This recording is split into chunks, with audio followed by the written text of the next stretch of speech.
कार्यपत्रक 131। किसी शहर में पर्यटकों के प्रवेश शुल्क के बारे में जानकारी नीचे तालिका में दी गई है। तो देखिए, ये प्रवेश शुल्क है, ये स्थान है, ये वयस्क यानी जो बड़ा व्यक्ति है, बड़ा बच्चा है, और ये वैसे बच्चे जो 12 वर्ष से कम आयु के हैं, उनके लिए ये रेट लिखा गया है रुपए में। तो प्रश्न देखते हैं। पहला प्रश्न, 10 वर्षीय तरुण और उसका 14 वर्षीय भाई वरुण अपने माता पिता के साथ शहर आए हैं। तरुण अपने पिता के साथ वाटर पार्क घूमने जाता है और वरुण अपनी माँ के साथ संग्रहालय देखने जाता है। तो बताइए उसे कुल कितने रुपए प्रवेश शुल्क देना होगा।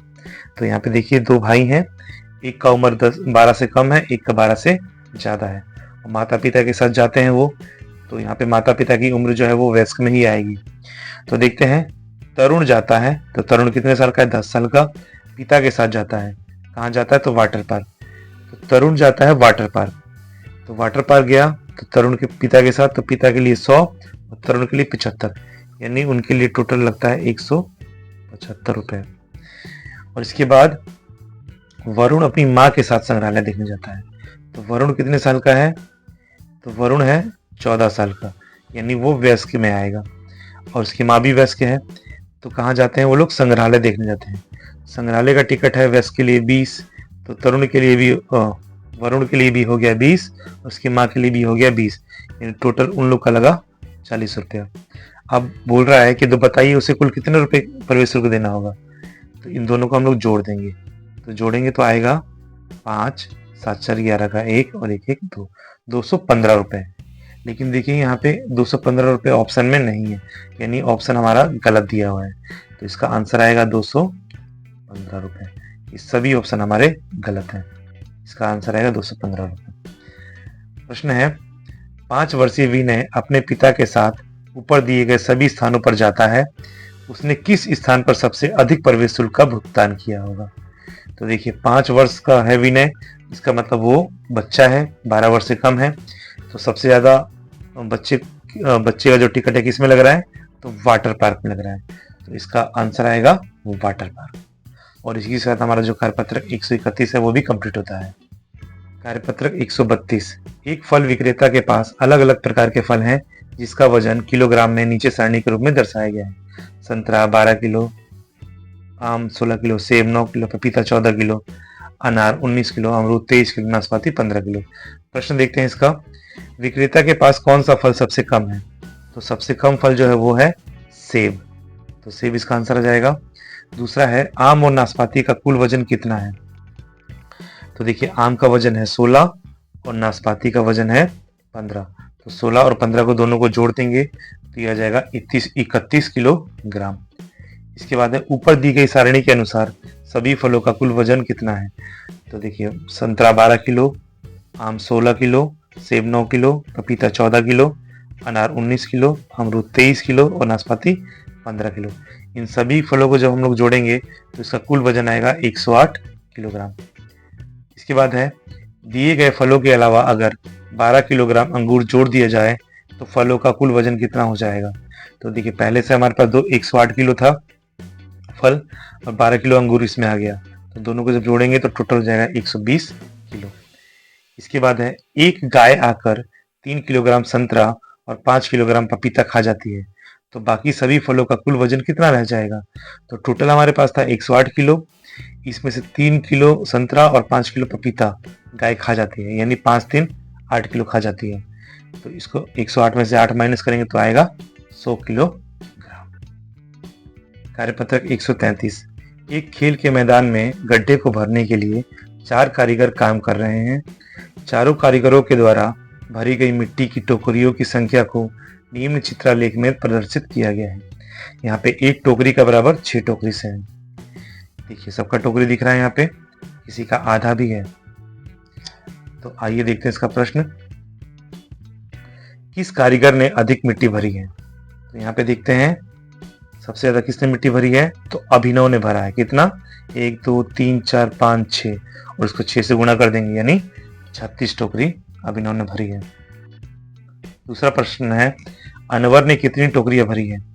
तो ये अनवर का गिनते हैं, 1 2 3 और 3.5, यानी एक टोकरी बराबर 6, तो 6, 6 दूनी 12, 6 तिया 18, 18 और ये आधी है तो 3, 18 3 21 टोकरी, 21 टोकरी यहाँ पे आंसर है।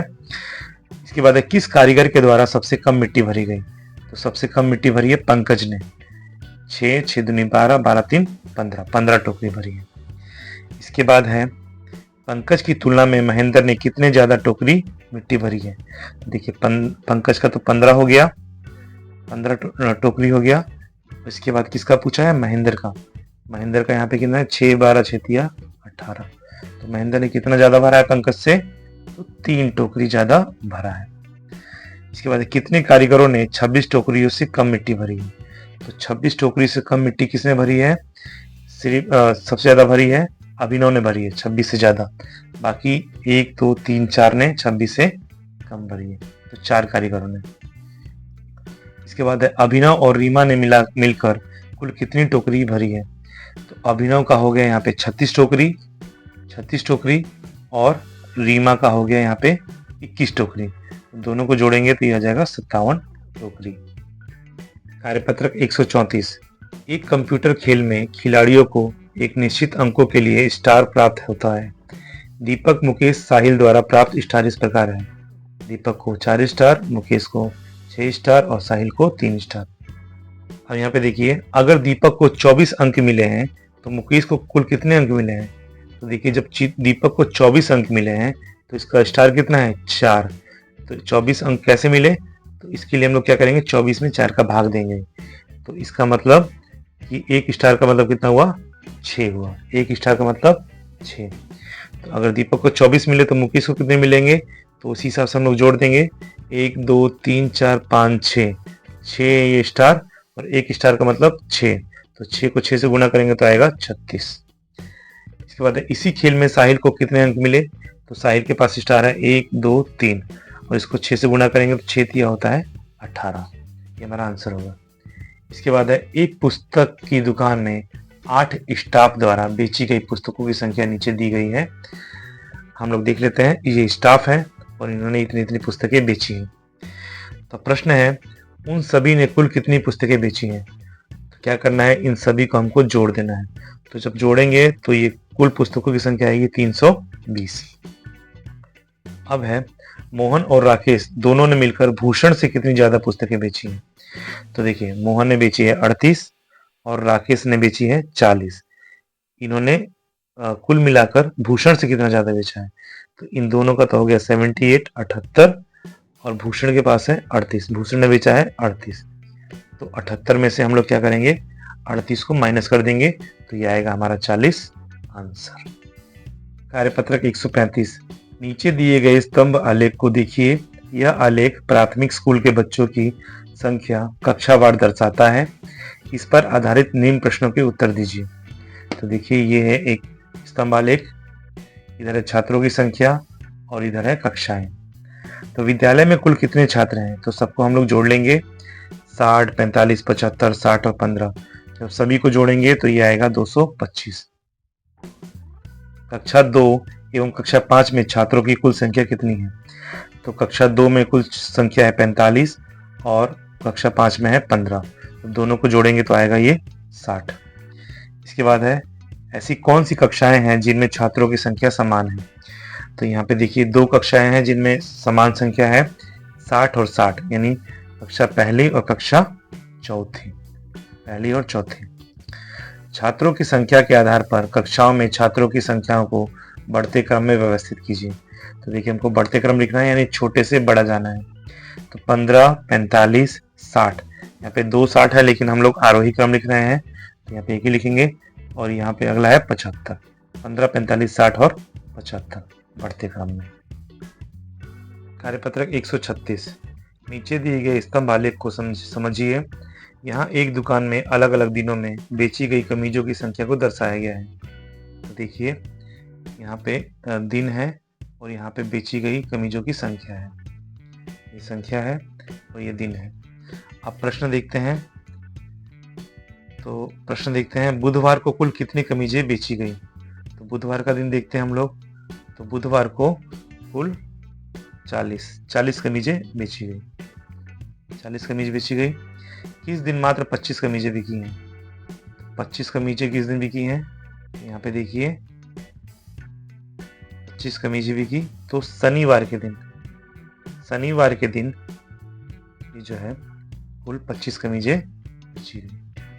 इसके बाद सबसे ज्यादा कमीजें किस दिन बिकी और कितनी बिकी?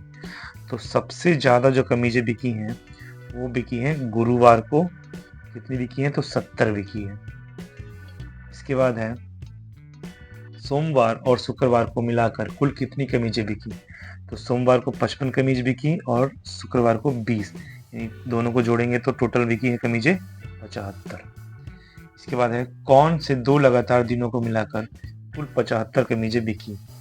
तो देखिए लगातार दिन कौन कौन से हैं? तो लगातार दिन यहाँ पे देखिए मंगलवार को 35 कमीज और बुधवार को 40 कमीज। 35 और 40 होता है 75, यानी बुधवार और मंगलवार को जो लगातार दिन है इनमें 75 कमीजें बेची गई। कार्यपत्रक 137 पटना जंक्शन पर बिकने वाले अलग अलग प्रकार के पेय पदार्थों की संख्या को निम्न स्तंभ आलेख के द्वारा दर्शाया गया है। तो देखिए पटना में ये पेय पदार्थ बिक रहा है, चाय, कॉफी, जूस, पानी, शरबत, और ये उनकी संख्या है नग में। तो देखते हैं यहाँ पे पेय पदार्थ है चाय 30 नग, कॉफी 50 नग, जूस 70 नग, पानी 30 नग और शरबत 20 नग। प्रश्न देखते हैं सबसे कम कौन सा पेय पदार्थ बेचा गया? तो यहाँ पे देखिए शरबत है जो 20 नग ही बेचा गया, तो सबसे कम होगा शरबत। इसके बाद है पानी की तुलना में कॉफी कितनी ज्यादा बिकी? तो पानी की तुलना, पानी बिका है 30 और कॉफी बिका है 50, तो दोनों की तुलना करेंगे तो कॉफी जो बिका है वो 20 नग ज्यादा बिका है। इसके बाद कौन से दो पेय पदार्थ बराबर बराबर मात्रा में बिके हैं? तो चाय और कॉफी, माफ कीजिएगा, चाय और पानी 30-30 नग यानी बराबर मात्रा में बिकी है। चाय, कॉफी और शरबत कुल कितनी मात्रा में बेची गई? तो चाय बिकी है 30 नग, कॉफी 50 नग और शरबत 20 नग। तीनों को जोड़ेंगे तो टोटल बनेगा ये 100 नग बेची गई। इसके बाद पटना जंक्शन में सबसे ज्यादा बिकने वाला पेय पदार्थ कौन सा है? तो यहाँ पे देखिए सबसे ज्यादा बिका है जूस 70 नग, तो सबसे ज्यादा बिकने वाला पेय पदार्थ है जूस।